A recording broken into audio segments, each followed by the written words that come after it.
There's a bunch of different orc characters hanging out right now, and a lot more are useful currently than previously were. So we're going to run through basically all of the characters on the orcs roster, and we're going to figure out which ones are the best value, which ones maybe you can leave for your next battle report until you have a very niche scenario. Because from what I can tell, is almost every single character that we have in the orc roster actually has a place, which is a very exciting place to be. Now, some of those places are places that you're probably never going to see, but that doesn't mean that you don't have a place.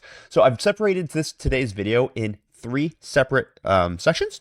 One of them is going to be the niche, maybe struggling characters. One is going to be characters that have a role, but it's fairly specific. And the other one is going to be the actual high value characters. So before we get going, let's go ahead and define what a high value really means in relation to orc characters, really all characters, but orcs is what this video is. So that's what we're going to be talking about. Well, high value gets to mean a couple different things to different people. So there's no one nebulous definition for it, so I'm going to do my best to explain to you what I mean when I'm using the terminology for high value. One, it's going to be a unit that dramatically can upset opponents' game plans. What would be a great example of this? Like Boss Snickrot, while not a character I typically use, he actually can upset your game plans simply by infiltrating and stopping scout moves. So an infiltrating unit, just in general, has the ability to stop game plans, because that can stop pre-game movements, which is pretty important. A unit that scores disproportionately high amounts of points for its cost. Now, not a character example, but just kind of let you know what I'm talking about here. Very often in my games, my 40-point unit of Gretchen that sit on my home field will score me 20 to 25 victory points a game. And that is hilarious, because when you run the mathematics on it, on the game of Warhammer 40,000, we have 2,000 points worth of army, and they're there to score us 90 victory points, right? Because you get 10 victory points for just painting your models, right? Now, I'm not a mathematician, but I do know karate. So, generally speaking, what that boils down to is that every 100 points, approximately, of your army needs to either be scoring or denying 4.2 victory points in order to be like valuable, right? So when you have certain characters that can increase the value ratio, suddenly they're scoring or they're enabling more points to be scored or more points to be denied than what their points cost really kind of indicates, right? And then you also have a unit that transforms the role of the unit that it buffs. There's going to be some really good examples of this here. One thing that happens with orc characters a lot of times, guys, is you might actually take units to buff your characters, not the other way around, which is kind of an interesting concept, but we'll talk about it. Anyway, let's get right on into it.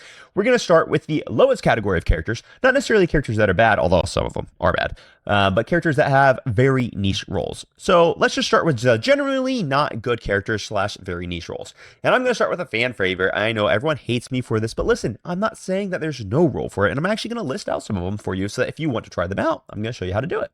So the Deathkiller Wartrike, he does actually have certain purposes, and you're gonna know that based off of what detachment you're really taking. So for example, in the Cult of Speed, you can give him the fallback and shoot enhancement, which is actually very, very useful. He can also make a very interesting use of the squad leader enhancement for Tactical Brigade, which is pretty kind of cool. So if you attach him to a unit of commandos for a 15-point enhancement, suddenly that unit of commandos can auto advance 6 inches, which is pretty funny if you think about like how fast that unit of commandos is. He'll also get the infiltrate and the stealth keyword to go along with it. So there are a few kind of cool ways that you can run them. You can run them in Warhorde solo.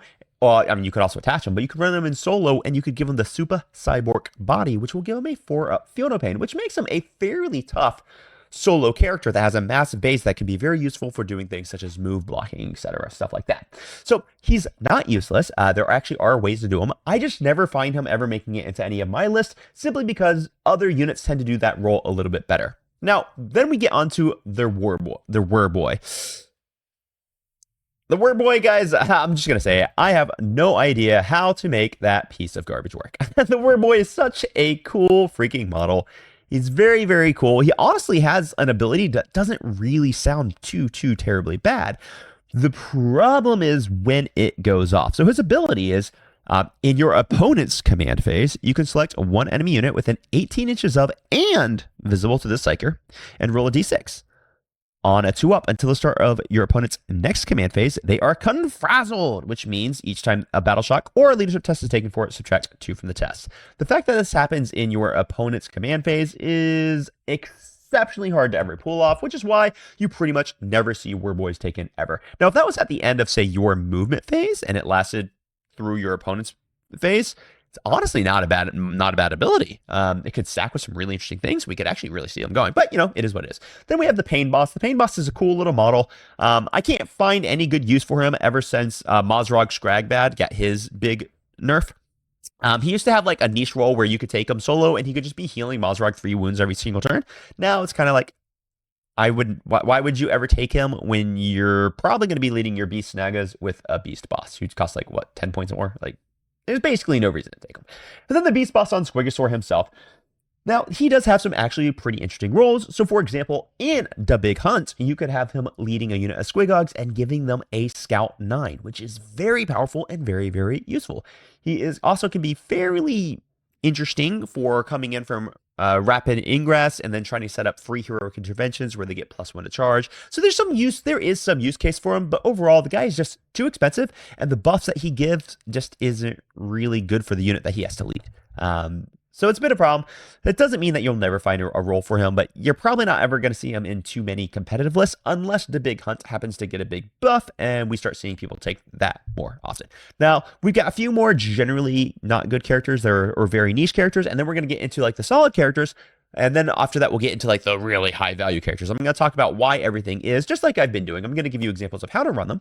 Because the reality is just because it's generally not good doesn't mean you can't run it. There will be ways to do it. So let's finish this section off. This is the generally not good characters, very niche. This is the last two. We've got Mazrog Scragbad. Oh, how the mighty have fallen. Mazrog Scragbad, which was taken in every single list back in Index days.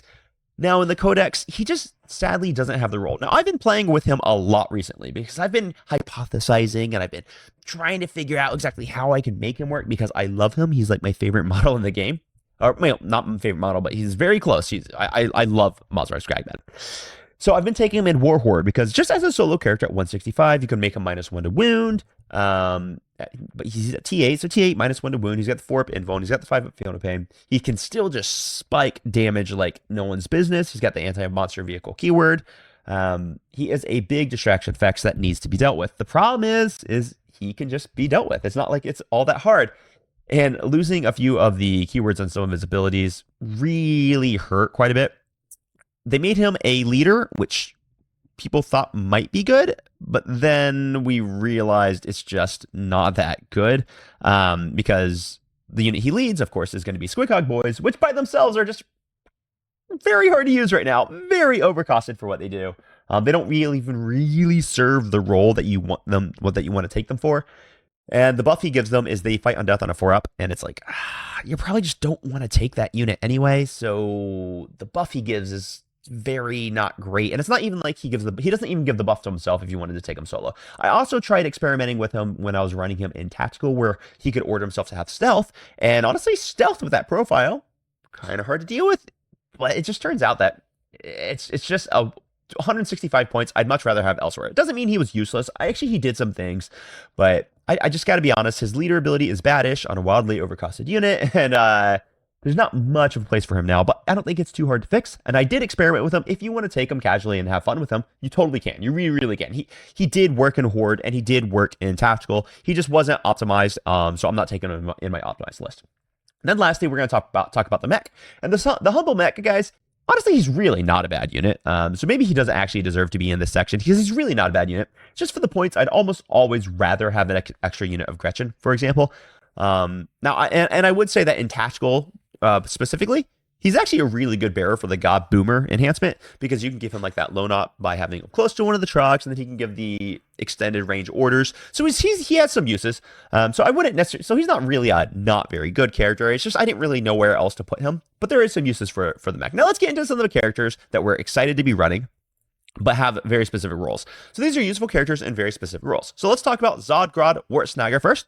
Objectively, Zodgrod is very good. He's got a lot of abilities and a lot of utility that Orks kind of struggle with to get elsewhere. So we can give Scouts 9 to his Gretchen. And due to the more recent updates to the balanced data upslate and the rules commentary, he does in fact give that Scout's ability to trucks. So your trucks can zoom with him. The Gretchen will get +1 to hit, +1 to wound, -1 to be hit, not -1 to be hit, sorry, -1 to be wounded, which makes Gretchen kind of abnormally tough. They're still Gretchen, though. Like, it's not hard to kill them still. It just makes them annoyingly hard to kill. But it does make him, Zodgrod himself, actually hit like a champion, because it gives him the +1 to hit and the +1 to wound buff as well, which means he's a great character assassin. And with that Scout's 9 move, turn 1, he is very, very fast and can actually cause quite a bit of mayhem. Now, he's very good, but for some reason, I just find myself never really having space for him in my list. And I think it's just because of the natural points cost of everything else in the army. So I'm not taking him in any of my optimized lists, but it's not because Zodgrod himself is not good. He actually is, and he objectively gives us some really interesting options. And I don't think it's ever going to be a mistake to see anyone running him. He does some really cool things. He can make that one Gretchen unit just be like super stupid fast. Especially with the +6 inches of move they get during the Waaagh phase. So that's Zodgrod Wartsaga. Then we have Boss Snikrat. Now this guy has a very excellent once per game ability, where once per game he just teleports in the movement phase, and that can be very powerful. It can get you behind enemy lines, and it can get you established locusts, so you can just give yourself, boom, 7 victory points, because it can be quite hard to screen a solo character. You also can't overwatch him on the part where he's being picked up, but you can overwatch him, of course, when he comes down and gets set up. He's also a little bit of a lone op character. He's got stealth. So he's a fairly useful little solo character. When you attach him to commandos, his buff is pretty darn bad. His buff is they get cover. It's like, oh, come on, man. It's not really that useful. They're going to get cover basically anyway, because this is 10th edition and everything's going to get cover. So it's just kind of a really bad leader buff. So I don't think you're ever going to be leading him, but he does give you he is the cheapest version of an infiltrator in the army. And sometimes you just have to have a infiltrator to stop scout moves or to block a certain infiltrator drop. So he is a good option that a lot of people take. I have not been taking him, and I've been fairly happy without him, but that doesn't mean that there isn't a role for him. And it doesn't mean that he'll never show up in any of my list. Let's go on to the rest of the characters that are useful in certain roles. So we have the Big Mech. Now, with a 20-man blob of boys, which generally speaking, the best place for that is going to be Green Tide, he's actually quite useful, because being able to give them the reroll advances, and then suddenly they get to not be move blocked because they can move through everything. They get phasing, so move through, infantry and walls and stuff, and armor containers and things when you do a normal advance or fallback maneuver while being led by the Big Mech. It's actually pretty darn useful. It gives you a lot of freedom. It makes it very hard for you to just kind of block them, which is pretty dang cool. So I'm kind of on board with the Big Mech. I have never run him, but that's just because I personally don't really like the 20-man blobs of boys. It's still a very useful thing to have in Warhorde, and it's a useful thing, interestingly enough, I think in Tactical, because in Tactical, since he's a mech, he can give the orders. So you can give the boys... You can give them, stealth, +1 strength. I think a big blob of boys might have a real place in Tactical, which is pretty cool, considering the fact that you could also give them sustained hits when they charge in. So a Big Mech maybe has a place there. Then we'll talk about the Pain Boy. Pretty much exactly the same. I think the Pain Boy, he really shines when you're running him with your 20-man units of boys, which is generally going to be done in Green Tide, but it can also have a place in Warhorde, and it can also have a place in Tactical, as we pretty much just said. I will say there's one other place where I can kind of consider a Pain Boy. I would actually consider running a Pain Boy leading knobs in Bully Boys specifically, because in Bully Boys, you actually have the stratagem to give one of your units reroll hit rolls. So you could have a Pain Boy leading a unit of knobs with power claws, and even though they're hitting on 4s, since they can get reroll hit rolls, they can really outperform. Pain Boy giving them a Feel No Pain and once per game resurrecting D3 models can be actually quite useful. So I like Pain Boy. A Pain Boy has some very specific roles he can fill. There you go. And then you have the Weird Boy. If you like to live very, very dangerously, my friend, I personally have completely abandoned the Weird Boy. But the threat of having them teleporting around is still just strong. He can just teleport. So it's like, boom, 65 points. Now my nerd is in your back lines, and I get a established locust for 4 victory points turn 1. The ability to have that is pretty darn cool. One thing that we used to do is we used to actually just have him be the warlord, and he would sit inside the truck until in your backfield for the entire game. And then in the last round, he would pop out and he would teleport and he would get you capture enemy outposts or something. But that was back in Leviathan. It doesn't really work that well in Pariah Nexus. he still does have a little value. He can lead both boys and breakas. I don't think you're ever really going to lead him with breakas. I understand the concept of people are like, oh, but you can teleport him and you can go for the 9-inch charge wherever you want. And since breakas reroll charges, oh, it's not that bad. Well, it's really not that bad, but the problem is with that strategy, you're still relying on a 24% chance of making a 9-inch charge, and then it goes up to 47% with a reroll. The math is still telling you you're going to fail. So it's like, it's not really a good strategy. It's useful to have, and if you like taking risk on those teleports, then maybe the Weird Boy is for you. And then lastly, we have the Warboss and Mega Armor. This guy's not bad, but he does have some roles, and the roles get very profound when we talk about him. So he's only considered really good in like Bully Boys, where you want to be running a lot of your Mega Knobs, which unfortunately is a weaker detachment currently. And I think there's some things they can do to really buff that detachment just by giving a little keyword love. Give your Tank Bustas the knob keyword. Give your Flash Kits the knob keyword. I think boys should have the knob keyword because they're led by a knob. So I think anything that really has the knob should probably get the knob keyword, which would allow actually more than just 6 units to use stratagems and Bully Boys. I think that's the biggest problem for Bully Boys is they're just so limited on what gets to use their stratagems. But anyway, I digress. So if you're running him with a teleport enhancement, you can actually do a rapid ingress with him, which is really cool. Now, I also still like the Warboss and Mega Armor in Warhorde with the Super Cyborg body. It does turn him into a little freaking tank that skirmishers cannot deal with. He can always be there for heroic interventions. You could just put him on an objective and be like, I mean, you can shoot me. I'm going to be T6 with 7 wounds. I have a 2-up armor save, a 5-up invulnerable save, and a 4-up feel no pain. He is a pain in the ass to deal with, and I think I do still like him with the Super Cyborg body. I kind of would like his points to go back down to 80 because at 90 he's a little bit pricey, but there are some uses for him. Now let's get into the characters that we know and we love, and the characters that we're really going to start being like spamming out. The Shock Attack Gun Mech. Man, this guy went from someone that you would almost never see or you would only see in Dreadmob to a guy that you're seeing a lot. I'm actually even seeing this guy pop up in Warhorde list now, which I don't necessarily agree with, but I understand it. So he will lead Ludas and Breakas, or I'm sorry, not Breakas, Bustas. Let me take Bustas. Let me fix that. I wrote that wrong. Bustas with great efficiency. Now this is one of the characters that I really want you guys to think about is the unit that he's leading is really buffing him. It's not so much that he's buffing the unit he's leading. So when you're leading him with Ludas, man, it's a real flex to just have the Ludas give him full rerolls to hit. And if you're in Dreadmob, for example, you're going to be able to get sustained hits on his Tracta gun. You're going to be able to get sustained hits on all of those Ludas who are also rerolling, assuming you're shooting onto an objective, which you're pretty much always going to be doing with this particular unit. And that's actually pretty dang strong. Being able to get full re-rolls to hit and give them sustained hits in Dreadmob becomes actually quite interesting. Now, in Tactical, he's always going to give the unit +1 to hit, and he's going to give them stealth. So suddenly those Ludas become a little bit tougher to kill because just shooting them the math just gets harder. And they're still a very good Overwatch threat, and they are a very good shooting threat, assuming that your opponent ever wants to touch objectives, which, sometimes your opponent wants to touch objectives. Then he's also great with Tank Bustas. And let me tell you one of the ways that I love him so much when he's leading Tank Bustas. The Tank Bustas give him the inherent +1 to hit and wound, assuming you're shooting monsters and vehicles, which is a thing you really want to be shooting with the Shock Attack gun. And then once per game, he gets to benefit from their Pulsar Rockets, which means that once per game, he's going to go to Strength 10, +1 to hit, +1 to wound, AP 5, D6 damage on all of his shots. And he will still give the unit reroll 1s to hit, which isn't like the biggest buff, but rerolling 1s to hit on a unit that hits on 4s can actually be a very big deal. So they synergize really, really well.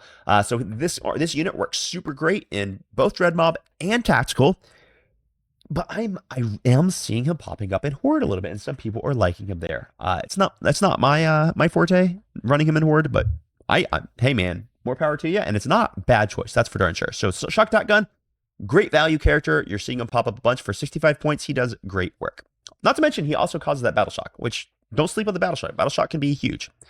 Okay, then we have, this is a little bit of a different one. This is very specifically the Mech Captain, which will be a Shock Attack gun or a big mech in Mega Armor. And both of these options are extremely valuable.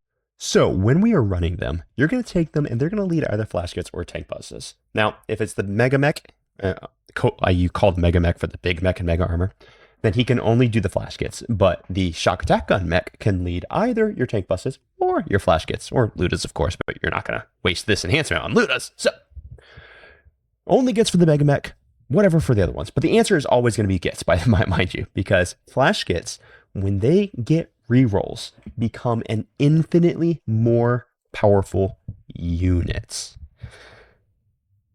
You will at least double the output of your flash kits, both on shooting and in Overwatch. That is a dramatic increase in the amount of damage that you are doing with this freaking unit.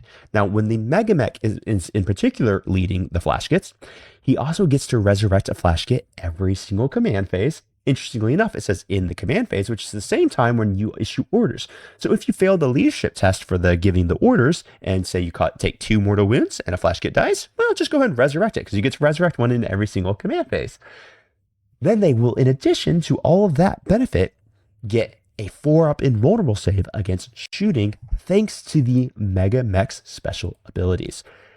It is a lot of buffs that just stack together, and it creates a lot of pressure on your opponent to have to kill that unit. Now, in particular, if you're running this, since it has to be tactical, so you're always going to give the orders for +1 to hit. So now the flash kits are just hitting on 4s. Then you're going to give them the order for stealth as well. So now they are +1 hit, stealth, 4-up invulnerable save and shooting, resurrecting. It becomes a very challenging unit to deal with when you consider the fact that their Overwatch will obliterate basically any infantry in the entire game. Your 2-up armor save infantry in cover specifically are going to be okay. Pretty much no one else is going to be okay. Transports will get annihilated by the Overwatch of this unit. Your most battle tanks will get annihilated from the Overwatch of this unit. Once per game, these flash kits are going to get the lethals hit keyword on top of the fact that they already have sustained hits. A lethal hits plus sustained hits, full rerolls to hit, Overwatch of 40 shots, because the whole unit's going to be a total of 40 shots, right, is insane. And this unit is just brutally efficient, becomes very challenging for your opponent to deal with. Now, why would we maybe lead them with a shock attack gun instead of the big mega armor? Well, the shock attack gun 1 is 25 points cheaper, which is fairly significant. He goes from 65 points all the way up to 100 points, whereas the Mega Mech goes from 90 points all the way to 120 points, 25 points. So there is a 25 point difference there. And the shock attack gun loves the fact that he gets to reroll hit rolls. So the shock attack gun becomes just much more brutal when he gets to get the full hit rerolls as well. So that is a reason why to take the shock attack gun. I personally think the Mega Mech is a better option, but you can do it either way. Just to show you the math of how powerful this flash kit unit is when they're led by this character, one of these two characters in particular, a full squad with lethals will kill Angron if Angron doesn't have cover. That's massive. That's a T11 16 wound monster with a 2-up armor save.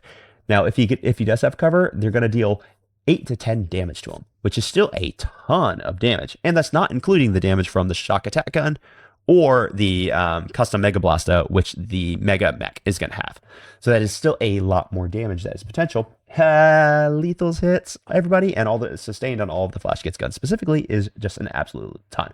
So don't forget about the damage that comes from the mech himself. It is an absolute blast. This character is amazing and almost by himself legitimizes Tactical Brigade, even though Tactical Brigade has a bunch of other really cool things as well. So let's go through the last few characters on this list that are awesome, and you're always going to want to take them. You've got Ghazghkull Thraka himself. This dude potentially got the biggest glow up of any of the characters in the Index to Codex update. He is the definition of an Orc Chad. So he basically, in melee, is going to hit and wound everything in the game on 2s, so long as he's attached to his Mega Knobs, because he's going to give +1 to hit and +1 to wound to the unit he attaches to, which have to be Mega Knobs. He's also going to innately gain crits on 5s for his unit during the Waaagh turn. So during the Waaagh turn, his unit, assuming you're running them in Warhorde, is going to have both lethal and sustained on 5s. This is before you also spend the Unbridled Carnage, if you're playing Warhorde, to give another unit crits on 5s. This is a stunning amount of damage, especially when you can include he's got that big damage 4 Power Claw. It is just stupid how much damage you put out. His sweep becomes really nasty, because the sweep is going to be strength 8 up to strength 9 because of the Waaagh, +1 to hit, +1 to wound, crits on 5s with lethals and sustained. Oh my gosh, the damage he puts out is wild. Now, you do need to be leading Mega Knobs. 2 is the minimum for Mega Knobs that you can lead, and it's typically enough. Now, when you take 3 Mega Knobs, there's a discussion about whether that is better or worse, because it is more ablative wounds, making sure that Ghazghkull gets to where he needs to get, but he also starts giving up blast, which may or may not be a good thing, just depending on the composition of your army. There are times where you might run him with a full unit of Mega Knobs. I would say that's probably better in Bully Boys, and maybe not so much in Warhorde. You can take Gaz in Tactical, because in Tactical you have the opportunity, in Tactical Brigade, because in Tactical you have the opportunity to give one of your units sustained hits in melee. So you can also run the Ghazghkull unit with sustained and lethals on 5s during the Waaagh. I find that I like my tactical list to be having different units. Now, if I could give stealth to my Mega Knobs in Tactical, I'd be running Ghazghkull with Mega Knobs in Tactical Brigade, but unfortunately can't. Now, so I pretty much exclusively take him in the Warhorde, but he does have a pretty darn good place in Bully Boys as well. And honestly, you can fit him anywhere. I just think he's best in Warhorde. When you're leading Mega Knobs, I highly recommend giving your Mega Knobs a Power Claw and a Kill Saw. The Power Claw, because with +1 to wound, it's pretty much normally going to use the Power Claw, and it's got more attacks than the Kill Saw does. However, occasionally you need that sweet AP3 just to open up something that you need to open up. Ghazghkull by himself, on average, kills a Land Raider, which is freaking hilarious how much damage that dude does. So when you take that unit together, it's just going to cause crazy amounts of damage. And remember that the lethal hits aura actually comes off of Makari's base, not Ghazghkull's base. It punches up. In Warhorde, I highly recommend you always be using Here We Go for +2 to advance and charge, especially on the Waaagh turn, to make sure Gaz gets to where he goes, because he is fairly slow. You can run him in a Battle Wagon, but remember the Battle Wagon, you can't take Ard Case, which makes me kind of reluctant to do it. So I normally just run him up the battlefield. I have no problems with it, and I recommend most of you do the same. All right, let's talk about the last 2 characters today. These are going to be the best of the best, the creme de la creme.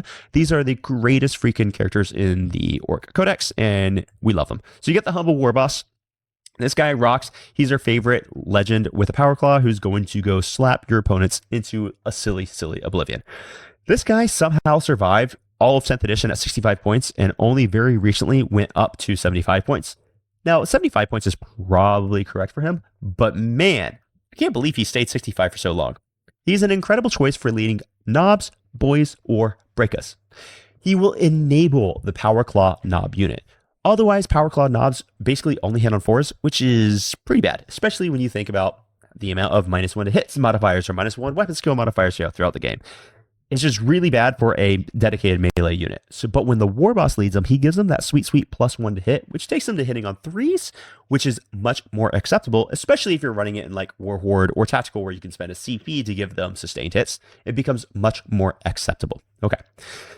I also think that I like the Warboss leading Boys. Now, you can lead him with the 20-man Boys, and when you do, you can double him up with a Pain Boy, or you can double him up with the Big Mech, because those guys can lead in addition to the Warboss. This will enable lots of different strategies. This is typically going to be seen a lot more in your Green Tide style list, but sometimes you'll see it in Warhorde lists and stuff as well. Now, when Boys start hitting on 2s, that's good. That's real good. You get a shocking amount of Power Claw attacks as well, because during the Waaagh phase, he gets an additional 4 attacks. That's on top of the Waaagh attack, which means he gets 9 Power Claw attacks himself. Then you have 3 Power Claw attacks or 4 Power Claw attacks in the Waaagh phase from the Knob himself. So then your Boy squad is going to be having 13 Power Claw attacks coming out of it, on top of all the freaking Boys hitting on 2s. So it is a ton of damage, even from just a Boy squad, which is significantly cheaper than a Knob squad. So don't be afraid to run him just with Boys. And then lastly, he can lead Breakas, and I lead him with Breakas in Tactical Brigade. I would not attach him to Breakas in Warhorde. And let me explain why. So Breakas by themselves cost 140 points. They are expensive. They're good, but they are expensive. In Tactical Brigade, where you do not have sustained hits on your Breakas, you have to spend a CP, and you can only do that for one of the units.